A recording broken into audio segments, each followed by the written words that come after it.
नमस्कार, जनवाणी में आपका स्वागत है। मैं हूं अशोक श्रीवास्तव। 5 राज्यों में विधानसभा चुनाव की रणभेरी बज चुकी है।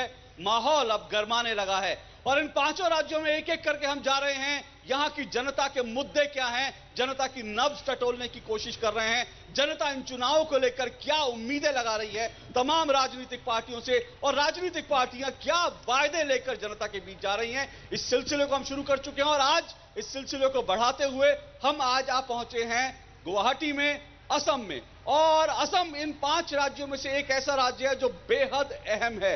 उत्तर पूर्व का यह राज्य है और अहम इस चुनाव में खास तौर से इसलिए है क्योंकि इन 5 राज्यों में जहां पर चुनाव हो रहे हैं, इनमें एक ऐसा राज्य है जहां पर बीजेपी का सब कुछ दांव पर लगा है। जी हां, असम एक ऐसा राज्य है इन 5 राज्यों में जहां पर बीजेपी उम्मीद कर रही है कि यहां पर वो सत्ता में आ सकती है, सरकार में आ सकती है।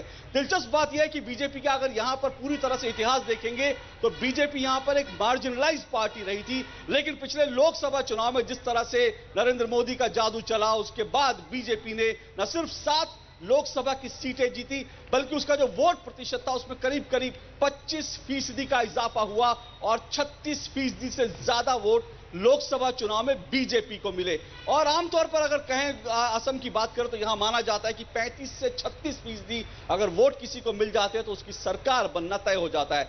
लेकिन वो लोकसभा चुनाव थे, ये राज्य विधानसभा के चुनाव हैं। कांग्रेस एक बार फिर से बाउंस बैक कर रही है, ऐसा कुछ लोगों का मानना है। तो इसलिए मुकाबला बहुत कांटे का है, त्रिकोणीय मुकाबला है। एआईयूडीएफ जो है, बदरुद्दीन अजमल साहब की पार्टी, वो भी पूरे जोर शोर से मैदान में है और इस मुकाबले को दिलचस्प बना रही है। तरुण गोगोई साहब के बारे में हम जानते हैं, वो लगातार सरप्राइज देते रहते हैं। तो इस बार भी बड़ा सवाल यह है कि क्या इस बार तरुण गोगोई साहब कोई सरप्राइज देंगे, कांग्रेस बाउंस बैक करेगी या फिर बीजेपी उत्तर पूर्व में और असम में पहली बार अपने गठबंधन की सरकार बनाएगी। तमाम मुद्दे हमारे सामने, इन सब पर हम बात करेंगे और जनता की नब्ज भी टटोलने की कोशिश करेंगे। उससे पहले आइए आपको मिलवा दूं कि हमारे साथ आज जनवाणी में कौन कौन मौजूद हैं। आपको एक एक करके परिचय करवाएंगे। जनवाणी में हमारे साथ यहाँ की जो प्रमुख पार्टियां हैं, उन पार्टियों के जो तमाम नुमाइंदे हैं वो हमारे साथ जुड़ चुके हैं और उनसे हम बात करेंगे, उनके मुद्दे जानेंगे। हमारे साथ जो लोग मौजूदा परिचय कर दो, हमारे साथ शंभू चौधरी साहब हैं। शंभू चौधरी साहब स्टेट के जो है सेक्रेटरी हैं और शंभू चौधरी साहब सपा से जुड़े हुए हैं। हमारे साथ एजीपी असम गण परिषद से बारकी प्रसाद तेलंगा जी हैं, जो कि एक्स मिनिस्टर हैं यहां राज्य के। हमारे साथ कांग्रेस से प्रमोद स्वामी जी हैं। प्रमोद स्वामी जी जो है वो प्रवक्ता हैं असम कांग्रेस के। और हमारे साथ राजकुमार शर्मा जी हैं। राजकुमार शर्मा जी बीजेपी के कोषाध्यक्ष हैं। और इसके अलावा हमारे साथ एआईयूडीएफ बदरुद्दीन अजमल साहब की पार्टी जो है, उनके जनरल सेक्रेटरी और स्टेट जो सेंट्रल कमेटी है उसके स्पोक्स पर्सन हैं हमारे साथ चंपक कालिता जी। आप सबका बहुत बहुत शुक्रिया और स्वागत। और हमारे साथ असम की, गुवाहाटी की जनता मौजूद है, कुछ बहुत बुद्धिजीवी लोग भी हैं, आम लोग भी हैं। इनके सवाल, इनके जवाब हम जानने की कोशिश करेंगे। सबसे पहले, क्योंकि राज्य में 15 साल से कांग्रेस का शासन है, तो पहला सवाल कांग्रेस से ही बनता है। हमारे साथ कांग्रेस के स्पोक्स पर्सन जुड़े हुए हैं प्रमोद स्वामी जी। जब असम की बात होती है, ये आंकड़े ये दिखाते हैं कि जब ये स्टेट बना था और उसके बाद आजादी के बाद ये वो राज्य है जहां सबसे ज्यादा रेवेन्यू जनरेट होता था। लेकिन आज स्थिति यह है कि असम देश के 4 सबसे पिछड़े राज्यों में से एक है। 50 साल से ज्यादा आपने यहां पर रूल किया, 15 साल से लगातार आपकी सरकार है। क्या आप मानते हैं अगर असम के लोग, असम का विकास नहीं हुआ, असम कहीं ना कहीं विकास की दौड़ में पिछड़ गया, तो उसके लिए सीधे सीधे कांग्रेस जिम्मेदार है? देखिए, ये आपका जो आरोप है इसको मैं मान नहीं सकता, क्योंकि आपको आसाम की स्थिति को पहले समझना पड़ेगा जी कि यहाँ ये उग्रवाद इलाका था और 2000 के पहले यहाँ बहुत उग्रवादी संगठन थे। गुप्त हत्याओं का दौर था। असम गण परिषद और भाजपा की दिल्ली में सरकार थी, गुप्त हत्या यहाँ हुई थी। और उग्रवाद, आज उग्रवादी संगठनों में ज़्यादातर संगठन जो हैं वो आत्मसमर्पण कर करके राष्ट्र की मुख्य धारा से जुड़ गए हैं जी। तो उग्रवाद की वजह से यहाँ कोई बाहर से इंडस्ट्री कोई लगाने के लिए तैयार नहीं था। और जब असम गण परिषद की जो उस समय की सरकार थी, उस समय ऐसी स्थिति थी कि कर्मचारियों को देने के लिए सरकार के पास दरमा तक नहीं थी। सरकारी खजाना खाली हो चुका था और जीएसडीपी जो थी उस समय वो मात्र 1.5 थी। हमारी सरकार आने के बाद में हमने उग्रवाद की समस्या को समाधान करने के लिए उग्रवादी संगठनों को आत्मसमर्पण करवाया और उनको राष्ट्र की मुख्य धारा से जोड़ा, और आज जीएसडीपी जो है 13% तक पहुंच गई 2013-14 में। सर तो आप ये कह रहे हैं कि इस राज्य का अगर पिछले 60 सालों में विकास नहीं हुआ तो उसके लिए 5 साल की एजीपी सरकार जिम्मेदार, 10 साल रहे, वो 10 साल कुल मिलाकर विपक्ष रहा। तो आप कह रहे हैं कि वो लोग जिम्मेदार थे, क्योंकि आपने सीधा एजीपी पे इल्जाम लगाया। तो मैं एजीपी के हमारे साथ प्रवक्ता जुड़े हुए हैं, हमारे साथ बार्की प्रसाद जी, वो कह रहे हैं कि एजीपी ने दरअसल राज्य को पीछे धकेल दिया, कांग्रेस तो बहुत कोशिश कर रही थी। आप देखिए, एजीपी आया था 1985 को जी। 1985 का पहले ये जो 35-38 साल सरकार किसने चलाया था? बीच में सिर्फ एक बार बीजेपी जनता दल का एक सरकार था और बाकी समय जो था कांग्रेस ही था जी। 85 में जब हम लोग आया गवर्नमेंट में, तो हम लोग का सरकार का जो खजाना था, कोई भी एक ऐसा एमएलए कॉन्स्टिट्यूएंसी नहीं था जहां 1 किलोमीटर रास्ता पक्का बन पाए। अर्थव्यवस्था ऐसा था इस देश का। इस देश में जो सेंट्रल से पैसा मिलता था, 100 में 30% ग्रांट था और 70% ऋण था। वो तो सब अलग, लेकिन सुनिए बात सुनिए जी। लेकिन वही जो एजीपी गवर्नमेंट इस देश का जो बुनियाद खड़ा किया, हम लोग आके पहले 85 में हमारे एक कैबिनेट मिनिस्टर, मैं कैबिनेट मिनिस्टर था, मेरा दरमा था 2750 रुपया जी। आज आप जरा स्वामी जी को पूछिए, आज एक कैबिनेट मिनिस्टर का, आपके समय तो ओवरड्राफ्ट में सरकार चलती थी।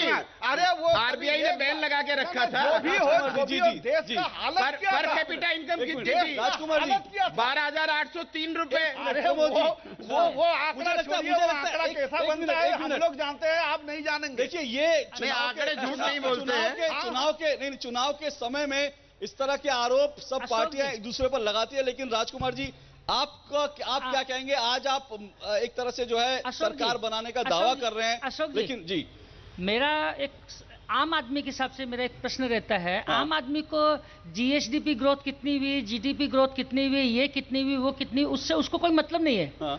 उसको मतलब है कि बुनियादी सुविधाएं हुई कि नहीं हुई। 65 सालों में 55 साल कांग्रेस की रही, उग्रवाद का दौर 10 सालों का था, फिर भी तो 45 साल आपने शासन किया था। जी। उसके बावजूद मैं आपको एक एग्जांपल देना चाहूंगा, प्रमोद जी स्वामी भड़केंगे मेरी बात पर। मुख्यमंत्री का यहाँ बंगला है, उससे 1 किलोमीटर दूर एक गांव है, वहां भी पानी और बिजली नहीं है, और फिर उन्नति की बातें करते हैं। ये सुन के अचंबा लगता है।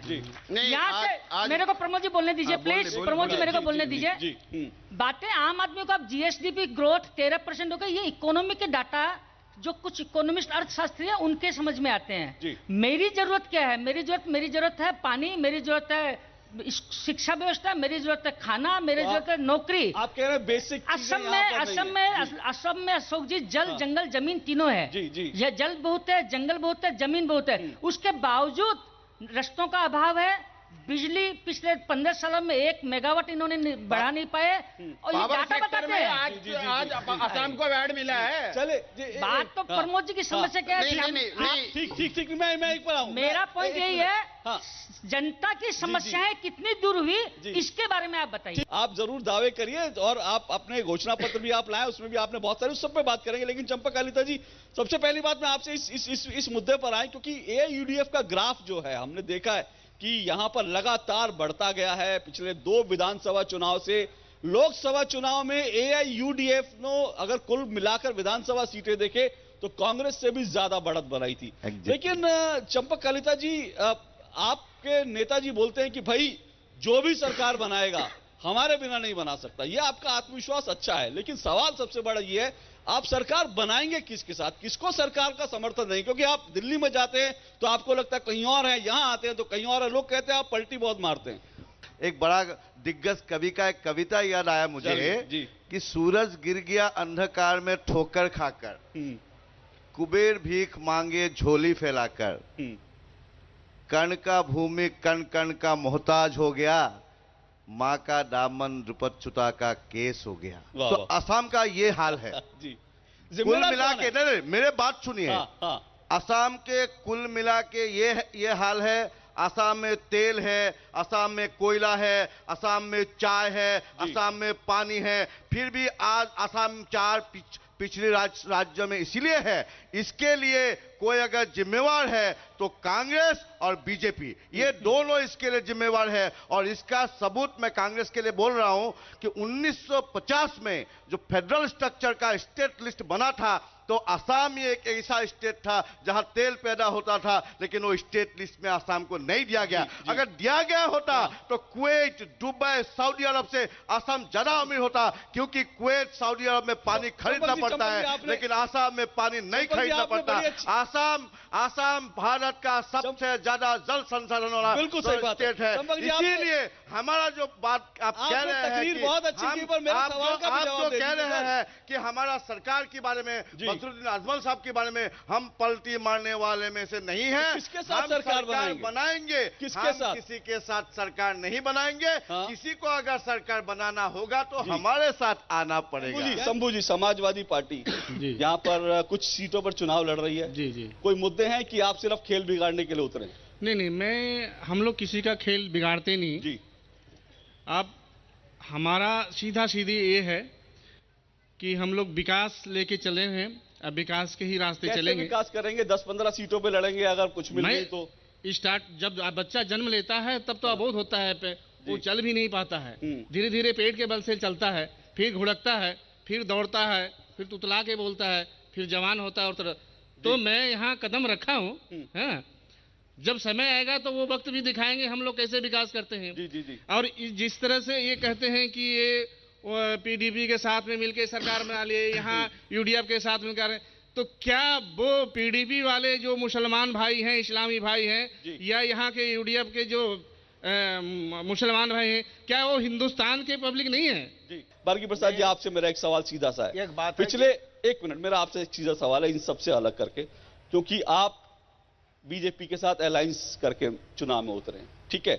मेरा आपसे सीधा सवाल यह है कि आप 2001 से अगर उठा के देख ले, 4 बार जो है आप बीजेपी से मिल चुके हैं, बिछड़ चुके हैं। ऐसा लगता है मनमोहन देसाई की कोई फिल्म चल रही है जिसमें भाई बिछड़ते हैं, मिलते हैं, बिछड़ते हैं, मिलते हैं। ये रिश्ता है क्या है? थोड़ा सा ये लोगों को क्लियर बता दीजिए, क्योंकि इन्होंने जो लोकसभा चुनाव में वोट लिए थे उसमें आपका शेयर भी खाया था। एक चीज होता है कि एक पॉलिटिकल पार्टी कभी लीडर अलायंस मांगता है जी, कभी ग्रास रूट मांगता है, और कभी अलायंस का जरूरत पड़ता है। 11th आवर में हम लोग का जो हाई कमांड, आसाम स्टेट का बीजेपी का जो हाई कमांड है, दिल्ली में रहते हैं जी, हमारे भी हाई कमांड है जो एग्जीक्यूटिव कमेटी में है, इन लोग का बीच में ये अलायंस हो गया था। और कुछ अच्छा ही सोचकर अलायंस जरूर हुआ होगा। अगर उसमें कुछ खोट है तो हम लोग अपना पार्टी में उसको डिस्कशन करेंगे। जी, बिल्कुल ठीक। यूडीएफ बना था असम में। जी। ये जो आईएमडीटी एक्ट, मैं आ रहा हूं, आईएमडीटी एक्ट के लिए बना था। मैं उसी मुद्दे ये असम देश और असम का जनता के लिए। एक मिनट, इतना इतिहास में आप क्यों जा रहे हैं? अभी सुप्रीम कोर्ट ने जो कमेटी बनाई थी उस पर बात कर लेते हैं। इतना इतिहास में जाते हैं। उस कमेटी ने साफ तौर पर यह कहा कि केंद्र सरकार और राज्य सरकार जिस तरह से लापरवाही बरत रही है, उससे असम की जो समस्या है, जो घुसपैठ की समस्या है, असम में जो अवैध घुसपैठियों की समस्या, वो लगातार बढ़ती जा रही है। और इस रिपोर्ट में एक बहुत महत्वपूर्ण बात यह भी कही गई कि उनकी कुछ साल बाद ऐसी भी स्थिति आ सकती है जबकि असम के जो मूल असमिया हैं वो असम में माइनॉरिटी हो जाएंगे। चलिए आप ही, मैं आज से शुरू करता हूं। ये सुप्रीम कोर्ट ने जो कहा उससे साफ है कि कम से कम यहाँ की जो डेमोग्राफी है उसको बदलने की बहुत कोशिश हो रही है, बहुत बड़ी कोशिश हो रही है। और इल्जाम आप पर भी आता है कि ऐसे वोटर्स को आपका दरअसल वोट बैंक, जैसे अभी हम लोग कह रहे हैं कि जो इलीगल इमिग्रेंट आने के लिए जस्टिफिकेशन क्या है, वो सितंबर महीने में ऑर्डिनेंस लाया। वहां पे एक समझौता हुआ, आसाम समझौता, उसमें था 1971 25 मार्च, आसाम के आसू, जातीयतावादी युवा छात्र परिषद, साहित्य सभा, जमीयत उलेमा सब लोगों ने मान लिया। उसके बाद मोदी जी ने एक ऑर्डिनेंस लाया कि नॉन मुस्लिम इमिग्रेंट आ सकते हैं 31 दिसंबर 2014 तक। राजकुमार जी, आपके ऊपर सीधा आरोप है कि भाई बीजेपी ने लोकसभा चुनाव में कुछ कहा, उसके बाद कुछ किया, और अब क्या बीजेपी की पॉलिसी है, ये लोग जानना चाहते हैं। सर देखिए, जो मुद्दा इलीगल माइग्रेंट्स का ये बोल रहे हैं, जो प्रश्न आपने उठाया है, उपमन्यु हजारिका की जो सुप्रीम कोर्ट की कमेटी थी उसकी रिपोर्ट आपने बताई है जी। असम की सिचुएशन बहुत ज़्यादा खराब है। डेमोग्राफी पूरी की पूरी लोअर असम की जो डेमोग्राफी चेंज हो चुकी है। रही बात वो जो बता रहे हैं कि जो मोदी जी ने जो स्टैंड लिया था कि नॉन मुस्लिम्स वाला, देखिए हम जब से बीजेपी का असम में जन्म हुआ है, जब पहला चुनाव लड़ा था तब भी हमारा यही मुद्दा था, और इसी मुद्दे के साथ में असम की जनता ने हमें स्वीकार भी किया है। तो इनकी एयूडीएफ की आपत्ति से कोई फर्क पड़ने वाला नहीं है, क्योंकि असम की जनता के सामने ये मुद्दा हम 1980 से उठाते हुए आए हैं कि जो बांग्लादेश से जो लोग आए हैं, जो धर्म के कारण पीड़ित है, हिंदू व्यक्ति है, बुद्धिस्ट है, सिख, ईसाई, जो भी जाति धर्म का हो, यदि वो भारत में आया है तो उसे हम शरण देंगे और वो असम का बोझ नहीं बनेगा, पूरे भारत में उसमें इक्वली डिस्ट्रीब्यूट करेंगे। ये मुद्दा 1980 से है, नया मुद्दा नहीं है। मेरा मुद्दा यही है कि भाई हमारा स्टैंड शुरू से था और आज भी वही स्टैंड है। इसको लेके असम की जनता को कोई तकलीफ नहीं, तो किसी पॉलिटिकल पार्टी को तकलीफ होनी नहीं चाहिए। रही बात जो माइनॉरिटी कम्युनिटी की जो बात है, जो बांग्लादेश से इधर धुबरी जिला, मानके से जिला, पूरा का पूरा जिला बरपेटा तक ऐसी 35-36 कॉन्स्टिट्यूएंसी हो गई है जहां वो डिसाइडिंग फैक्टर हो गए हैं, जिससे असमिया समाज नहीं, सारे लोग ही माइनॉरिटी की स्टेटस में आने की संभावना बन गई है। और ये उपमन्यु हजारिका जो असम के, ये सुप्रीम कोर्ट ने जो कमेटी बनाई थी, उन्होंने रिपोर्ट भी दी है कि आने वाले 10 सालों में यदि ऐसा ही चलता रहा तो असम का माहौल पूरा खराब हो जाएगा। बिल्कुल मैंने जिक्र है जी कांग्रेस से, क्योंकि कांग्रेस पर यह आरोप लगते हैं कि वो दरअसल अपना वोट बैंक बनाने के लिए इस पूरे इशू को, जो अवैध घुसपैठियों का मुद्दा है, आपने उसको पहले सहा, फिर उसको वोट बैंक बना लिया। इस तरह के आरोप आप पर लगते हैं। देखिए, हमारा स्पष्ट मानना है कि हम नहीं चाहते कि 25 मार्च 1971 के बाद अगर कोई भी विदेशी आसाम की इस पावन भूमि में आया है तो वो यहाँ रहे, लेकिन विदेशी के नाम पर किसी भारतीय नागरिक को अगर परेशान किया जाएगा तो कांग्रेस उसका समर्थन नहीं करेगी। नंबर 1। नंबर 2,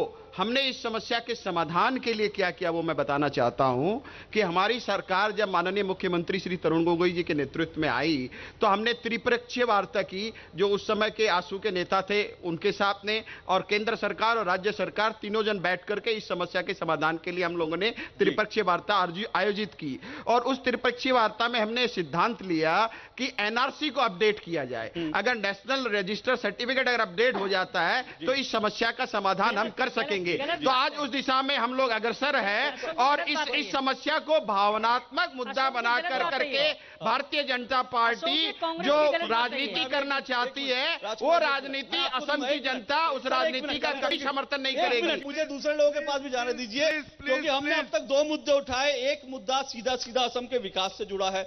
असम अगर विकास में पिछड़ा तो कौन जिम्मेदार है उसका? असम के लोग अगर परेशान है, उनको बेसिक जो एम्यूनिटीज नहीं मिल पा रही है, कौन जिम्मेदार उसका? दूसरा मुद्दा डेवलपमेंट के बाद जो हमने दूसरा मुद्दा उठाया जो यहाँ के लिए बहुत इंपॉर्टेंट है, वो अवैध घुसपैठ का मुद्दा है, यहाँ का भावनात्मक मुद्दा है। मुझे मालूम है यहाँ के बहुत से लोग जो गुवाहाटी के लोग हैं यहाँ पे आज हमारे साथ जुड़े हुए हैं, इन मुद्दों पर अपनी बात रखना चाहते हैं। मैं उनको भी मौका दूंगा, क्योंकि चुनाव का टाइम है। कम से कम 5 साल में एक बार जनता की आवाज तो सुननी चाहिए। आप लोगों की आवाज तो हम सब सुनते हैं। इधर से जी आप कुछ कहना चाहेंगे? जी मैं कलिता जी से बात करना चाहती हूँ। मैं भी असमिया हूँ। हाँ, मेरे फैमिली ने भी काफ़ी सफ़र किया है असम आंदोलन में, और मैं बहुत शर्मिंदगी से आज बात करना चाहती हूँ कि आप AIUDF जैसे पार्टी में शामिल होके आप असमिया स्वार्थ के बारे में बात कर रही हैं। एक अगर पार्टी है यहाँ पे जो असमिया के स्वार्थ के लिए नहीं लड़ रही है, वो AIUDF है। आपके जो बदरुद्दीन आजमल साहब है वो असमिया मिया वो बात भी नहीं कर सकते अच्छी तरह से। हाँ, वो देवबंदी है।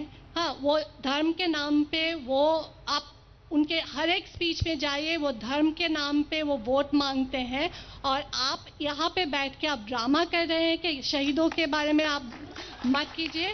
मैं और सवाल ले लूं, फिर आपको मैं मौका दूंगा जी। मैं सवाल ले लूं सबके, क्योंकि मुझे जनता ये मौका जनता के। कलिता जी एक मिनट, कलिता जी मैंने आपको शुरू में आप सबके जवाब दीजिएगा। एक बार मैं जनता के और सवाल ले लूं। टाइम दीजिएगा मुझे टाइम दीजिएगा। मैं दूंगा जी, मैडम का जवाब देने के लिए मैं दूंगा आपको। पहले मुझे जनता के सवाल लेने। सर, मैं असमिया में एक बात बोलना चाहता हूँ। देखिए, आज थोड़ा दिन का बात पहले हिमंत बिस्वा शर्मा ने जैसा असम में राजनीति किया था, हम लोग का ऐसा विश्वास हो गया था कि हिमंत बिश्व शर्मा कुछ कर पाएगा।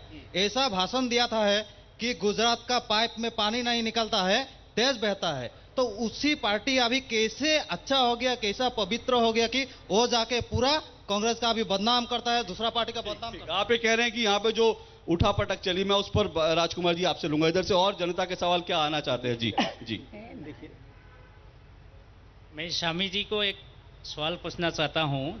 अभी जो ये प्रोग्राम चल रहा है ये दिसपुर कॉन्स्टिट्यूशन से है। अभी इधर में हमारा जो एमएलए था पिछले 10 साल से, वो ओकोन बोरा, वो एमएलए क्या किया है जनता के लिए? इधर कोई इतना प्रॉब्लम है, कोई जवानों का नहीं नौकरी मिला, यहाँ रास्ता घाट बेहाल है, पीने का पानी नहीं मिला है। स्वामी जी आप देखिए, जो इधर से मोटरिया जाइए रास्ता का हाल नहीं है, इधर वीआईपी का रास्ता का कोई हाल नहीं है। पिछले 10 साल से वो ये दिसपुर कॉन्स्टिट्यूंसी का एमएलए था, अभी इधर का कोई काम नहीं हुआ है, जनता पूरा मर गया। अभी जनता ये सरकार बदलाने चाहता है। मेरा सवाल यहाँ पर बैठे सभी लोगों से, लगभग सभी राजनीतिक दल असम के ये दावा करते रहे हैं कि इलीगल माइग्रेंट्स प्रॉब्लम को लेकर वो अपने अपने स्तर पर कुछ ना कुछ करते रहे। मैं एक भारतीय नागरिक होने के नाते और इस मुद्दे का लगातार परसुएशन करने के कारण मैं आज ये बड़े दावे के साथ कहता हूं अशोक जी कि इस देश की किसी भी सरकार के पास, न तो असम की न देश की सरकार के पास बांग्लादेशी घुसपैठ से निपटने के लिए कोई कारगर कानून ही नहीं है। और ये बात असम आंदोलन के समय लोगों ने मानी कि इस देश के मौजूदा कानून बांग्लादेशी घुसपैठ की समस्या से निपटने में कारगर नहीं है, इसलिए एक कठोर कानून की आवश्यकता है और जिसके लिए आईएमडीटी एक्ट बना था। लेकिन 2005 में सुप्रीम कोर्ट ने यह कहते हुए आईएमडीटी एक्ट रद्द कर दिया कि यह तो बांग्लादेशी घुसपैठियों की मदद के लिए ही बनाया गया था। 2005 से आज 2016 हो गए, 11 वर्ष हो गए और कोई कठोर कानून नहीं आया। हम कैसे देश में रहते हैं? पहले मेरा सवाल यह है, हम कैसे देश में रहते हैं कि बांग्लादेशी घुसपैठिया सोचता भी होगा कि कितना बेवकूफ लोग हैं कि पहले हमारे खिलाफ कोई कानून नहीं आता, फिर कानून आता है तो ऐसा कानून आता है जो उल्टा हमारी मदद करता है, और आज 2005 से 2016 में वो कानून हटने के बाद कोई कानून ही नहीं है।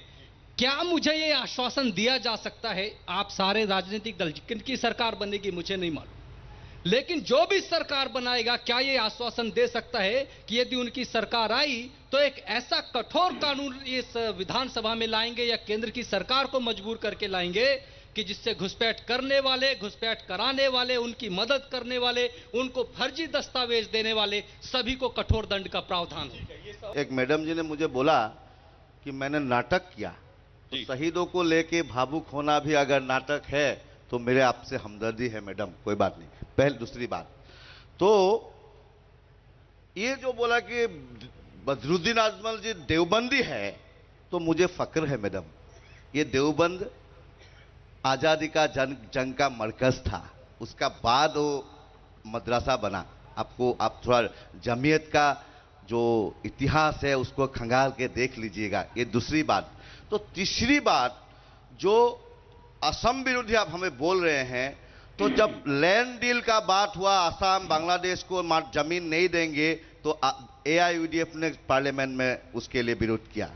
जब ये जो 14 तक कोई भी महजब का बांग्लादेशी हो कहीं से भी आ सकेगा, उसका अगर कोई विरोध किया, बीजेपी ने लाया, कांग्रेस ने समर्थन किया, एजीपी उनका साथ जा रहे हैं, तो हम लोगों ने उसका विरोध किया। इसीलिए विरोध किया मैडम, आपको कंसर्न होना पड़ेगा कि आज से 1960 में त्रिपुरा का राज्यिक स्टेट लैंग्वेज त्रिपुरी था, और आज असम में जो हम लोग असमीज लैंग्विस्टिक मेजोरिटी है, इसीलिए है कि वो जो 35% आप लोगों ने रिलीजन के नाम पे जो सेंसस बाहर निकला है, very first time in India, in NDA government, वो 35% लोग मदर टंग असमीज दिखाते हैं। और रुके, तीसरी बात, अभी आप जो कह रहे हैं कि बदरुद्दीन अजमल साहब असम विरोधी है, तो बिग नदी डैम का जो हम लोग का कमिटमेंट है आज वहीं पे है, लेकिन बीजेपी का वहीं पे नहीं है। जी निकालिता जी, आपने बड़ी सारी बातें कही, अच्छी अच्छी बातें की। मैं एक छोटा सा सवाल, क्योंकि मुझे बाकी लोगों के पास जाना है,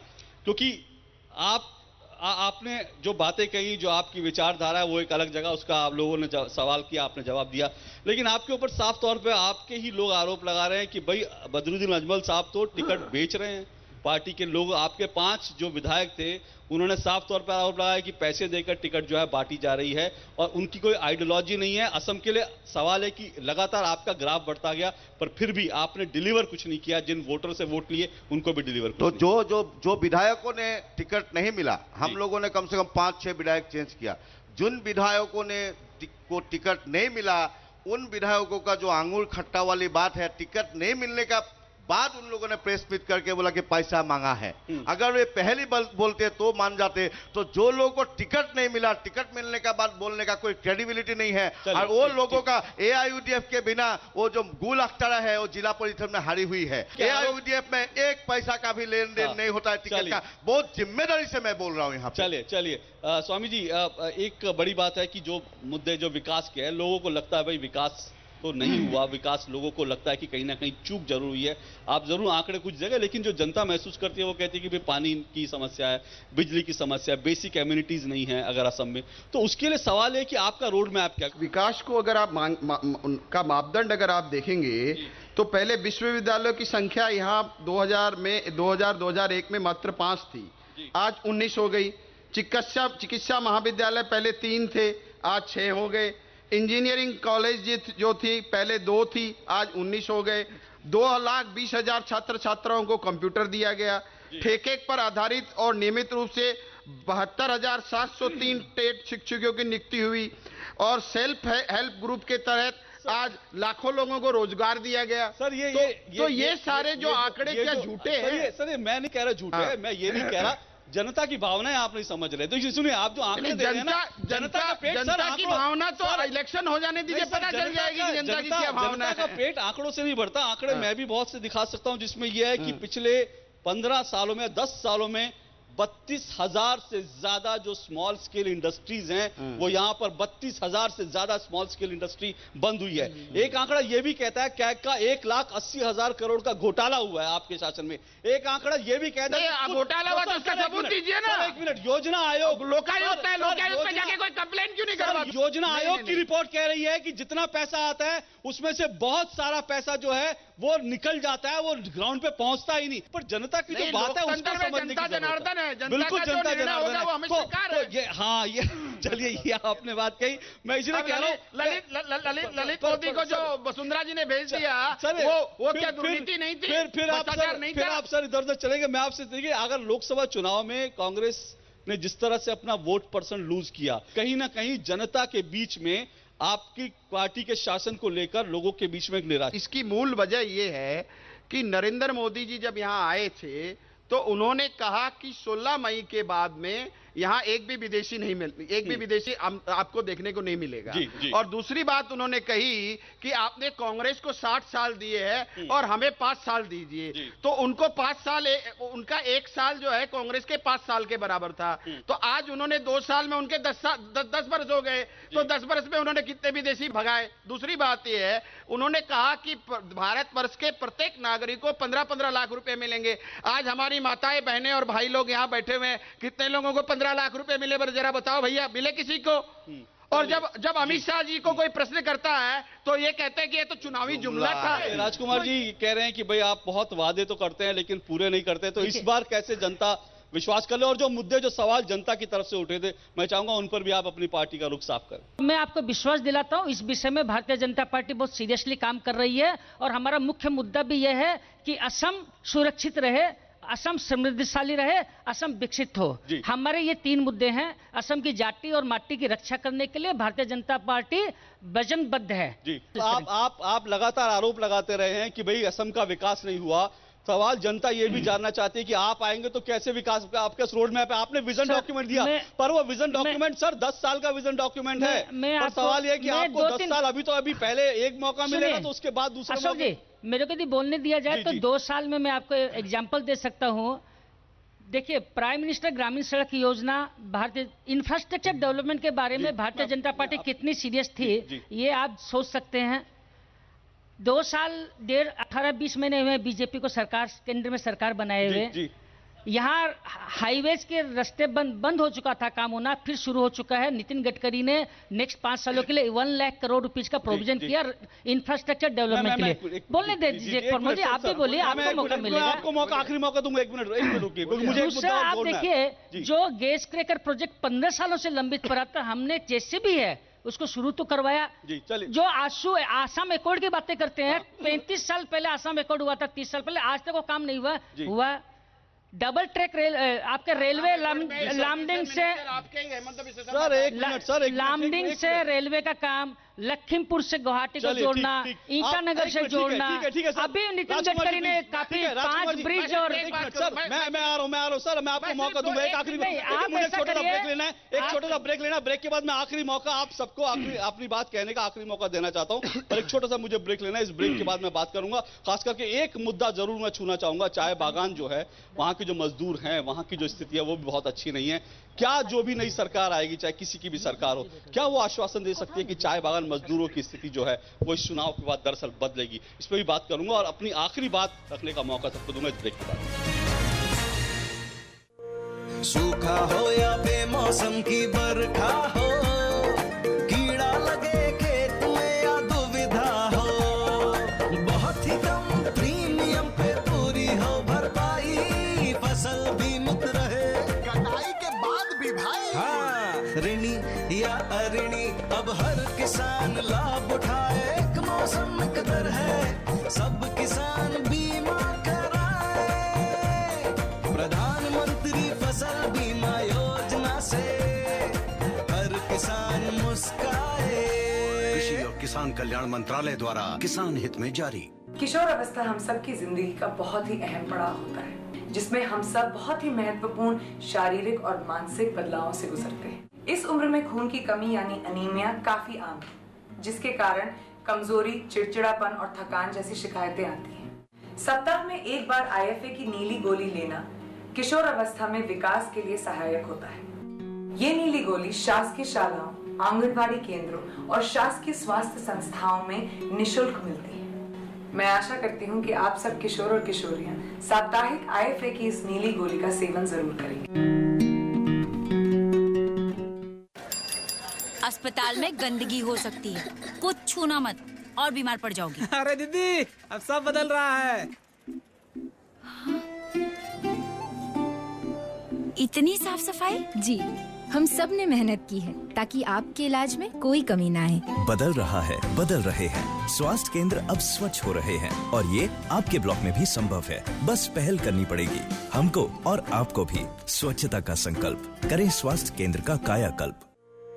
सूखा हो या बेमौसम की बरखा हो, कीड़ा लगे खेत में या दुविधा हो, बहुत ही कम प्रीमियम पे पूरी हो भरपाई, फसल बीमित रहे कटाई के बाद भी भाई। हाँ, ऋणी या अऋणी अब हर किसान लाभ उठाए, एक मौसम कदर है सब किसान बीमा कराए, प्रधानमंत्री फसल बीमा योजना से हर किसान मुस्काए। कृषि और किसान कल्याण मंत्रालय द्वारा किसान हित में जारी।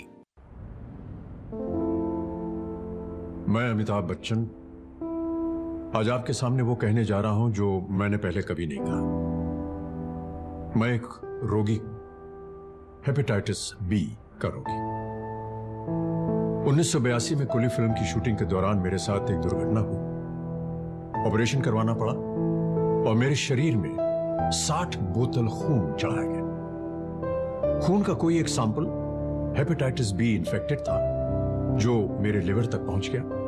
कई सालों बाद आम जांच के दौरान जब इसका पता चला तो मुझे यह भी पता चला कि मेरा 1/4 लिवर ही बचा हुआ है। लेकिन सही इलाज के बाद आज मैं आपके सामने खड़ा हूं और काम कर रहा हूं। हेपेटाइटिस बी से बचने का पहला उपाय है शिशु के जन्म पर पहला टीका लगवाएं और पहले साल में 3 और नियमित टीके लगवाएं, ये आपका पहला कदम होना चाहिए। मुफ्त टीकाकरण के लिए अपने पास के स्वास्थ्य केंद्र जाएं और पूरी जानकारी लें। देखिए, ये जो हेपेटाइटिस बी है, इससे हम डरेंगे नहीं, लड़ेंगे। I'm Ishmi. I'm a teacher, but I'm an Indian first. I'm proud to help educate India. I pay my taxes to help build India. I'm Imtiaz. I'm a doctor, but I'm an Indian first. I'm proud to contribute to make India healthy and strong. I pay my taxes to help build India. I'm Indraneel. I'm an engineer, but I'm an Indian first. I'm proud to contribute to digital India. I pay my taxes to help build India. I'm Irene. I'm a businesswoman, but I'm an Indian first. I'm proud to contribute to the Make in India mission. I pay my taxes to help build India. We are Indians. We pay our taxes and are proud to help build India. You too can contribute. If you haven't paid your advance tax yet, or haven't filed your return for assessment year 2014-15 and 2015-16 yet, then please do so latest by 31st of March 2016.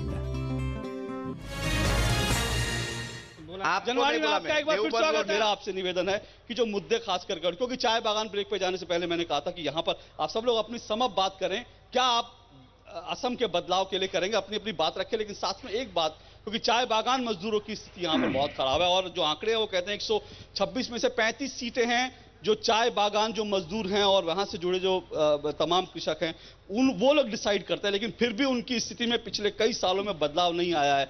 मैं अगर स्वामी जी आपसे इस बात को शुरू कर, मैं शंभू जी आपको एक मौका दूंगा, लेकिन स्वामी जी मैं आपसे शुरुआत कर देता हूं, क्योंकि चाय बागान के जो खास करके जो मजदूर हैं वो कांग्रेस का एक ट्रेडिशनल वोट बैंक रहा। अभी राहुल गांधी भी आए तो उनके बीच गए, पर चाय बागान वाले की जो उनकी स्थिति जो है बहुत खराब है। मैं फिर आंकड़े नहीं गिनाना चाहता, लेकिन आंकड़े ये कहते हैं कि 17% जो है वो टीबी से पीड़ित हैं, 70 से 90% चाय बागान मजदूर जो है एनीमिया से पीड़ित हैं, 80% के पास टॉयलेट्स नहीं है, करीब 90% ऐसे हैं चाय बागान मजदूर जो मिडिल स्कूल जिनके पास पहुंच नहीं है, 50% ऐसे जिनके पास प्राइमरी स्कूल नहीं है। ऐसे बहुत सारे आंकड़े जो दिखाते हैं चाय बागान मजदूरों की स्थिति बहुत खराब है। आपके घोषणा पत्र में कुछ बात कही गई है उनके लिए, मैं आपसे पूछना चाहता हूं कि कैसे चाय बागान की और पूरे असम की स्थिति में क्या सुधार लाएंगे आप? देखिए, ये आपकी इन बातों से मैं सहमत नहीं हूं। अभी 4 लाख से ज्यादा परिवारों को इलेक्ट्रिक मीटर हमने लगाए टी ट्राइब्स एरिया में, फाइनेंशियल सब्सिडी है लोगों को दी गई, और जो 28,000 लोगों को सैनिटरी लेटरिंग्स और बाथरूम वगैरह बनाए गए, और तो इस तरह से इसमें काम हुआ है और स्कॉलरशिप दी गई है। और सर, चाय का उत्पादन घट गया है 2014, ये आपकी नहीं मैं बता रहा हूँ। तो चाय और मैं किसी भी समुदाय को आपने जो वोट बैंक शब्द का जो यूज किया, नहीं, मैं उससे सहमत नहीं हूँ। चलिए ठीक। अच्छा, दूसरी बात भाई राजकुमार शर्मा जी ने जो कही डेवलपमेंट की बात, तो ये मुद्दा होना चाहिए कि इस चुनाव में जो डेवलपमेंट कौन करेगा और कैसे करेगा। बिल्कुल। तो आज जब 2 साल से जब मोदी जी की सरकार आई है तो 2013-14 में 13,000 करोड़ रुपए रिलीज किए गए असम के लिए, 2014-15 में 15,500 करोड़ रुपए रिलीज किए गए, और 2015-16 में 7,000। अलायंस क्या हुआ? अलायंस का क्या हुआ? आप जब एक धन क्यों बोल रहे हैं आप? तो असम का डेवलपमेंट क्यों होगा, कैसे होगा? सर आप 2 साल की नॉर्थ ईस्ट थोड़ा सा मैं इस पे थोड़ा सा कर दिया गया, तो यहाँ उद्योगीकरण कैसे होगा? मुझे ये समझ में असम का स्पेशल स्टेटस काट दिया गया, तो यहाँ का डेवलपमेंट कैसे होगा? स्वामी जी मेरी 2 चीजें जोड़ लीजिए इसमें, मेरी 2 चीजों पे आपत्ति है, आप जोड़ लीजिए, मैं आपको मौका दूंगा। एक तो ये है कि मुझे समझ में नहीं आता, आप देश में 60 साल 65 साल रूल करते हैं, आप असम में 50 साल रूल करते हैं और 2 साल के ऊपर जो सारी जिम्मेदारी। नॉर्थ ईस्ट इंडस्ट्रियल पॉलिसी जो थी, एक मिनट सर, मेरी बात पूरी हो जाए सर, मैं आपको मौका दूंगा। और दूसरी बात ये सर, मेरी बात पूरी हो जाए सर, बेरोजगार मेरी बात पूरी हो जाए सर, मेरी बात पूरी तो सुन लीजिए सर, मेरा सवाल पूरा तो सुन लीजिए, उसमें आप जोड़ दीजिएगा अपनी बात, मैं आपको मौका दूंगा। और दूसरी बात यह है, जो फाइनेंस कमीशन की जो लेटेस्ट रिपोर्ट है, जो फाइनेंस कमीशन की अब जो है, जो उसमें असम की हिस्सेदारी जो है वो 148% जो है सेंट्रल असिस्टेंट 148% बढ़ाई गई है सर। तो इसलिए जो है ये आंकड़े भी आप ध्यान रखिए। जो पैसा रिलीज किया गया मैं उसकी बात कर रहा हूँ, वो खाली घोषणा करते हैं, रिलीज नहीं करते हैं ना पैसा। अब आप कागज निकालते तो उधर भी कागज आया था, इसलिए मैं कहता हूँ कागजों के खेल में मत पड़िए, आंकड़ों के खेल में फंड के डाटा, ठीक है मैं फंड के डाटा जनता को दूंगा मैं जी। आप इन्होंने जो फिगर बताइए कृपया ध्यान रखिएगा, मैं सही फिगर डाटा के साथ दे रहा हूँ। ठीक है सर, ठीक है मैं आपको मौका दूंगा। आप सर कुछ और चाय बागान मजदूरों और असम की बहुत संक्षेप में कैसे उनकी जिंदगी बदलेंगे आप मुझे? नहीं देखिए, हमारी जो सरकार है, हमने जो 15 वर्ष शासन किया, ये जनता के जनादेश को लेके हमने 15 वर्ष शासन किया एकदम। तो आज हमने जो काम किए हैं और आने वाले समय में हम जो जनता के लिए काम करेंगे उसका मैनिफेस्टो हमने रख दिया है। तो आप इतना समय मेरे को नहीं देंगे कि मैं सारी बातें नहीं सर, वो जनता पढ़ चुकी है। तो वो पढ़ चुकी है जनता। तो आज हमने जो काम किए, पर कैपिटा इनकम 12,803 रुपए थी, आज करीब 50,000 हो गई। जीएसडीपी करीब 1.51 थी, आज 13% तक चली गई। तो हम जनता के सामने जो हमारे 15 साल में हमारी सरकार ने जो काम किया है और 15 साल में जो जनता की हम लोग विश्वास प्राप्त करने में सक्षम हुए हैं, इन मुद्दों को लेके हम जनता के सामने जाएंगे और जनता जो जनादेश देगी उसे हम स्वीकार करेंगे। वो तो करना ही पड़ेगा सर, और सबको करना पड़ेगा। जनता का आदेश आखिरी आदेश होगा। जी आप, हाँ मैं चाहूंगा कि आप अपनी बात रखें, क्योंकि आपको समय सब पार्टियों ने कम दिया, पर फिर भी आप अपनी बात जरूर रखें। कैसे आप असम के लिए क्या तौर पे बोल के जी पब्लिक को बताना चाहूंगा। जी भाई बहनों, तुम्हें बताएं शैतानी शैतान की, कांग्रेस बीजेपी से बहुत दुखी है जनता हिंदुस्तान की। बड़े बड़े नेता शामिल हैं घोटालों की थाली में, सूटकेस भरकर चलते हैं अपने यहाँ दलाली में। देश धर्म की नहीं है चिंता, चिंता निज संतान की।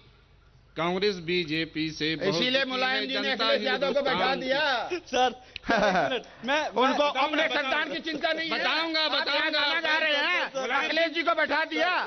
वहाँ यूपी में और कोई नहीं है क्या? मुलायम सिंह यादव, क्या बात करते हैं? मुलायम सिंह यादव जी समझ रहे हैं क्या? हिंदुस्तान के एक ऐसे नेता है जिन्हें पूरे हिंदुस्तान नेताजी कह के बुलाते हैं, और अखिलेश जी के बराबर आप लोग टिकेंगे ही नहीं। अखिलेश जी आज इतना सबसे कम उम्र का नेता, आज तक उन्होंने जितना विकास किया पूरे हिंदुस्तान में विकास नहीं किया। अखिलेश जी कम उम्र के नेता होते हुए किसी चीज घोटाले का दावा नहीं है। मैं कह रहा हूँ शंभू जी बहुत अच्छी कविता लय में गा रहे थे। उनका जो मैं वही कह रहा हूँ सर, उनके जो भाव थे कविता के, उसका सच भी सुन लीजिए। सर उसका सच भी सुन लीजिए। जब आप कहते हैं कि सारे चोर हैं, तो सर यादव सिंह का सच भी आपको मालूम होना चाहिए। यादव सिंह का सच क्या है और आपके नेताओं ने संपत्ति कैसे जुटाई है। और जो आप कहते हैं विकास की बात, मैं आपकी जानकारी के लिए बता दूं, मैं उत्तर प्रदेश का निवासी हूं। कृपया मेरा मुंह मत खुलवाइए तो ज्यादा बेहतर है। इसलिए प्लीज ये कविता आपने अच्छी गाई, उसके लिए मैं उसके आपकी कंठ की, आपकी भावनाओं की कदर करते हुए मैं कहूंगा कि ये असम का चुनाव है, यहां पर मुलायम सिंह का सिक्का या अखिलेश यादव जब आएंगे तब जरूर उनका डंका बजेगा, जब उनको वोट मिलेंगे। फिलहाल उनका डंका आप यूपी में बजाइए, 1 साल बाद वहां भी आपका खाता भी नहीं खुलेगा असम में। वहां बचा ललिता जी, लोग विकास चाहते हैं, आप क्या देंगे?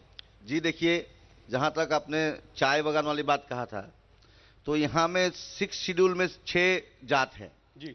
तो ये 14 का निर्वाचन में वोट लेने का ये भी एक सिक्का चलाया था कि गवर्नमेंट आते ही इन 6 को शेड्यूल ट्राइब बना दिया जाएगा। तो इसमें भी एक यू टर्न हो गया है। और जहां तक टी ट्राइब्स की बात है, तो एक गाना है कि सरदार बोले काम काम, बाबू बोले धोरियान, साहब बोले लिबो पीठे शाम, ओ विदेशी शाम फाकी दिया नीले आसाम। ये जो टी गार्डन है लेबर, इनको झूठ बोल के लाया गया। किस द्वारा? ब्रिटिश द्वारा। और झूठ बोल के यहाँ लाया गया। और ये जो ब्रिटिश है, ऑक्टेवियस ह्यूम, उन्होंने कांग्रेस बनाया। तो वो कांग्रेस ने इतना दिन उनको झूठ ही बुलाते रहा और लास्ट में बीजेपी ने वो झूठ बोला। इसीलिए अभी हम लोग ये चाहते ये कह रहे हैं कि हम लोग क्या कह रहे हैं, फ्रॉम द वेरी बिगिनिंग, रोटी कपड़ा मकान से नहीं काम चलने वाला। रोटी कपड़ा मकान शिक्षा, चिकित्सा और सम्मान। ये चाहिए। हम चाय बागान के लोगों को, आहोम को, चुटिया को, कोच राजवंशी को, जनजाति को, रिलीजियस माइनॉरिटी को, ये सबको दो पैर वाला इंसान बनाने से पहले ज्यादा हम लोग महसूस करते हैं इनको मानव संसाधन विकास करके ह्यूमन रिसोर्स उनको हम बनाना चाहते हैं। ये AIUDF का नारा है, रोटी कपड़ा मकान, शिक्षा चिकित्सा और सम्मान। चलिए बारकी प्रसाद जी, आप क्योंकि छोटे दल हैं, अगर सहयोग गठबंधन की बात कहें, लेकिन जाहिर तौर पर महत्वपूर्ण आपकी पार्टी रही है। असम का विकास अगर नहीं हुआ तो आपकी सरकार रही है, लोग उस पर भी इल्जाम लगाते रहे। तो आप अल्टीमेटली असम के लिए रोड मैप क्या देखते हैं, कैसे यहाँ से आप आगे बढ़ाएंगे असम को? आज का जनता को ये कहना नहीं चाहिए कि आज देश का हालत क्या है। मैं टी गार्डन से बिलोंगिंग करता हूँ। टी गार्डन का विषय में अगर मैं अभी बोलना शुरू कर दूं तो ये बहुत वक्त ले लेगा, लेकिन एक बात है यहाँ, ये सही बात है। ये जो ब्रह्मपुत्र है, हर एक साल बाढ़ में हजार हजार बीघा माटी चली जाती है, बह जाती है, बिल्कुल बह जाती है। खेती का माटी खत्म हो रहा है। यहाँ का जो जंगल था वो खत्म हो गया।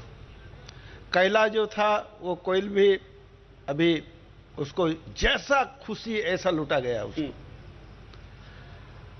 और इस देश का इसमें अब ऐसा एक हालत है यहाँ कि यहाँ का जो इंडिजिनियस पीपुल थे, हम लोग टी गार्डन का है, मैं बिलोंगिंग करता हूँ आंध्र से जी, लेकिन मेरा सौभाग्य नहीं हुआ कि मैं यहाँ मेरा एक अपना भाषा में मैं यहाँ पढ़ सकूं, लिख सकूं। तो आप क्या, आप रोड में आप बताइए। सुनिए सुनिए सुनिए सुनिए, एक सेकंड सुनिए। लाख लाख तेलुगु आदमी है, उड़ीसा का आदमी है, छत्तीसगढ़ का आदमी है, बिहार का आदमी है, राजस्थान का आदमी है। ये सब लोग आके ये असम में अपना परिचय असमीज में दे रहा है कि हम लोग सब असमिया हैं। सच में है, लेकिन ये सबका अपना अपना एक एक निजा भाषा था। अपना लड़का को यहाँ पढ़ाने के बाद उसको वो मजबूर है कि इसको असमीज मीडियम में पढ़ाना होगा, क्योंकि हमको तो राजस्थान जाना नहीं है, हमको तो आंध्र जाना नहीं है। जी जी जी। तो ये जो मुद्दा है यहाँ, ये जो असम देश है, यहाँ का जो हम लोग आने का पहले जो लोग यहाँ थे, उन लोगों का ऊपर हम लोग को क्या करना चाहिए, क्या होना चाहिए जी। और इस देश का जो डेवलपमेंट का जो मुद्दा है, यहाँ स्टेट गवर्नमेंट उसको कभी नहीं सुधार सकता जब तक सेंट्रल गवर्नमेंट इसमें इसको अपना बच्चा का तरह, अपना देश, तो चलिए ये अगर नहीं सोचेंगे, एक सेकेंड, ये जब तक नहीं सोचेगा, उनका हेल्प जब तक नहीं होगा। कालिता जी, समय नहीं है हमारे पास, आखिरी राजकुमार जी आप बहुत संक्षेप में अपनी बात समाप्त करें। आप क्या विकास के वादे दिखा रहे हैं, विकास के सपने दिखाएंगे? तो कांग्रेस के प्रवक्ता ने जो गलत डाटा दिए असम की जनता को, वो मैं बताना चाहूंगा बहुत संक्षेप में जी। नहीं, संक्षेप में तो आप बोलेंगे तो मैं बोलूंगा ही नहीं फिर। चलिए आप, क्योंकि ज्यादातर समय ये दोनों ने खाया है, मैं आराम से बैठा हूँ। सर आप बोलिए जी जी। इन्होंने कहा 13-14 में 12-13 हजार करोड़ रुपया, ये फाइनेंस मिनिस्ट्री के डाटा है सर। 18,428 करोड़ रुपए का फंड आया जी। 14-15 में कालिता जी, एक मिनट, स्वामी जी घर, कालिता जी कार्यक्रम खत्म भी करना है। कालिता जी आपको चुनाव के जनता के कोई तो गलत होगा, रिकॉर्डिंग बता रहा हूँ। चलिए एक मिनट जी जी, कोई तो गलत होगा। ये डाटा मैं आपको दे सकता हूँ, आप वेरीफाई कर लीजिए जी। मेरी यदि गलती हो राजनीति छोड़ दूंगा। चलिए आगे जी, स्वामी जी बोल दीजिए। मैं ये डाटा माननीय मुख्यमंत्री महोदय ने अपनी वेबसाइट पे अपलोड किया है, आप देख लो, मिनिस्ट्री ऑफ फाइनेंस के डाटा है। अगर गलत होगा तो आपकी पार्टी चैलेंज करे मुख्यमंत्री साहब। मिनिस्ट्री ऑफ फाइनेंस के डाटा है 18,900 करोड़ रुपया। जी जी आप, और दूसरी बात है, जैसे पॉइंट काटेंगे तो ये लोग चिल्लाने लग जाते हैं, इसलिए हमें अपनी बात कहने का मौका भी सही तरीके से नहीं मिल पाता। मैं चिल्ला नहीं सकता। जनता देख रही है ना, जनता फैसला करेगी। ये निर्णय जनता करेगी कि कांग्रेस ने 15 साल 55 साल में क्या किया, नहीं किया। चाय बागान की समस्या असम में समस्या का छोड़ के कुछ और कुछ है तो लोग बताएं। आपने तो 15-15 लाख दिलवा दिए लोगों को। संक्षेप में आपने तो 15-15 लाख दिला दिए लोगों को। 1968 में आपका नारा था गरीबी हटाओ, और आज भी वही नारा गरीबी हटाओ। 1968 में से आप गरीब हटा रहे हैं और आज तक आप गरीबी हटाओ नारा दे रहे हैं। क्या बात करते हो प्रमोद जी? सर आरोप आप लगाते हैं एक दूसरे पे, लेकिन इतना ज्यादा इंटॉलरेंस मत दिखाइए। आप लोग सर इंटॉलरेंस मत दिखाइए, मेरा आपसे निवेदन है, आप इतना इंटॉलरेंस मत दिखाइए, इतना इंटॉलरेंस मत दिखाइए सर। दूसरों को कहने का मौका दीजिए, जनता देख रही है। प्लीज इनमें से कम कुछ जो बड़बोले हैं उनकी बोलती जरूर जनता बंद कर देगी। बहुत समय नहीं है, 4 और 11 तारीख को वोट पड़ेंगे। तो अंत में सिर्फ इतना ही कहना चाहूंगा कि आप कहीं भी असम में अपने वोट का इस्तेमाल जरूर कीजिएगा। कम से कम जो आपके लिए काम कर रहा है, जो पार्टी आपको लग रहा है कि आपके सपने पूरे कर सकते हैं, उसके लिए वोट जरूर कीजिएगा, क्योंकि वोट देना आपका अधिकार है। जब आप वोट देंगे तभी आपको अच्छी सरकार मिलेगी, और जैसी सरकार आप चाहेंगे, जैसा वोट आप देंगे, वैसी आपकी सरकार बनेगी। इन्हीं शब्दों के साथ बहुत बहुत शुक्रिया, बहुत बहुत आभार आप सबका जुड़ने के लिए, और जनता भी यहाँ से हमारे साथ जुड़ी, आपका भी बहुत बहुत शुक्रिया।